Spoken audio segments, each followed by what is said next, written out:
साथियों नमस्कार। सभी अतिथि शिक्षक जो तीसरी काउंसलिंग का इंतज़ार कर रहे थे, आप सभी को महत्वपूर्ण सूचना है। आज रात 12 बजे तक यानी 26 नवंबर रात 12 बजे तक आप रिक्त पदों पर चॉइस फिलिंग कर सकते हैं और मैं समझता हूं कि ये आखिरी अवसर है। इसके बाद डीपीआई किसी भी तरह की काउंसलिंग शायद ना करे, क्योंकि पद ही नहीं बचेंगे। जितने भी पद अभी बचे हुए हैं उन पदों पर चॉइस फिलिंग का ऑप्शन खोल दिया है, चाहे वो शॉर्ट टर्म में काम कर रहे हों या लॉन्ग टर्म में काम कर रहे हों। इसीलिए मैंने शॉर्ट टर्म वाले साथियों को रात में भी मैंने बोला था, एक दो बार पहले भी मैं बोल चुका हूँ कि आप लोगों के स्थान पर डीपीआई चॉइस फिलिंग करवाना चाहती है, क्योंकि डीपीआई का ही पहले का आदेश है, कोर्ट का आदेश है कि जहाँ पर अतिथि शिक्षक काम कर रहे हैं वहाँ पर नए अतिथि शिक्षक नहीं रखे जाएंगे। कोर्ट का आदेश भी आपके पक्ष में है कि अतिथि शिक्षक को अतिथि शिक्षक से रिप्लेस नहीं कर सकते।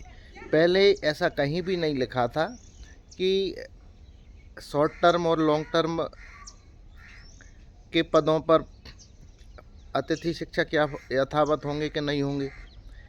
और अभी बीच में ये अधिकारियों ने अपनी मर्जी से ये जो काउंसलिंग कर रहे हैं, शॉर्ट टर्म पर काउंसलिंग करवा रहे हैं, ये प्रक्रिया पूरी तरीके से गलत है। जो साथी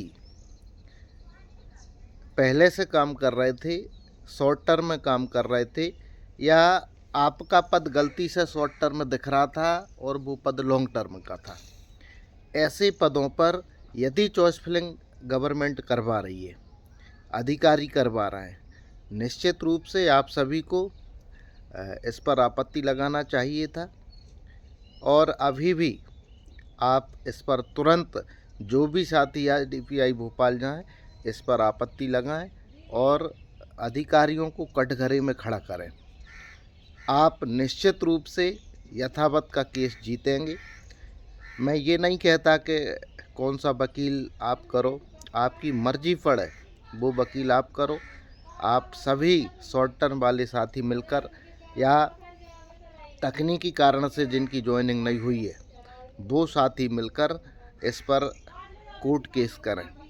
आज लगभग 35-40 लोग जबलपुर से यथावत के लिए केस लगा रहे हैं। आप उनमें भी शामिल हो सकते हैं, उनके साथ भी जुड़ सकते हैं और आपका भविष्य सुरक्षित कर सकते हैं। क्योंकि एक बार चॉइस फिलिंग हो गई, आपके स्थान पर कोई आ गया तो आपको उसको हटाने में काफ़ी समय लगेगा। मैं बार बार आपसे इसीलिए आग्रह कर रहा हूं कि शॉर्ट टर्म वाले साथी, आपके स्थान पर गवर्नमेंट पहले से ही काउंसलिंग की तैयारी कर रही थी। अभी फिर से ऑनलाइन काउंसलिंग उन पदों पर शुरू हो गई है।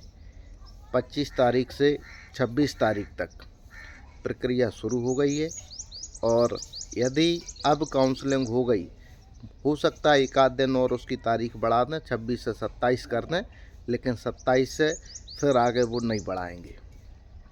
उसके बाद एक दो दिन में सीधी मेरिट सूची जारी करेंगे। जो साथी मेरिट में आएंगे उनको ज्वाइन करवा देंगे और आप भले यथावत काम कर रहे थे और आप हमेशा के लिए सिस्टम से बाहर हो जाओगे। और जो साथी एक बार सिस्टम से बाहर हो गया उसको दोबारा से अवसर मिलेगा कि नहीं मिलेगा ये अपन नहीं कह सकते। इसलिए आज मैं पुनः आप सभी से ये आग्रह कर रहा हूँ, आप अपना भविष्य सुरक्षित करवाना चाहते हैं तो आप शॉर्ट टर्म वाले जो साथी हैं जिनकी जगह पर काउंसलिंग प्रक्रिया शुरू हो गई है, आप सभी कोर्ट जाएं, 2-3 दिन के अंदर आदेश लेकर आएँ और आज ही अपने जिला शिक्षा अधिकारी और डीपीआई जो जहां उपस्थित हो, यदि भोपाल में जो साथी उपस्थित हैं या किसी काम से गए हैं आप डीपीआई में इस पर आपत्ति लगा के आएँ कि शॉर्ट टर्म वाले जो साथी काम कर रहे थे उनको यथावत रखें, और ये काउंसलिंग जो है नए शॉर्ट टर्म वाले साथियों के स्थान पर जो काउंसलिंग करवा रहे हो ये गलत है, इस पर आपत्ति लगाते हैं। ये प्रक्रिया को तत्काल बंद करना चाहिए, सिर्फ लॉन्ग टर्म के पदों पर ही आप चॉइस फिलिंग करवाएं।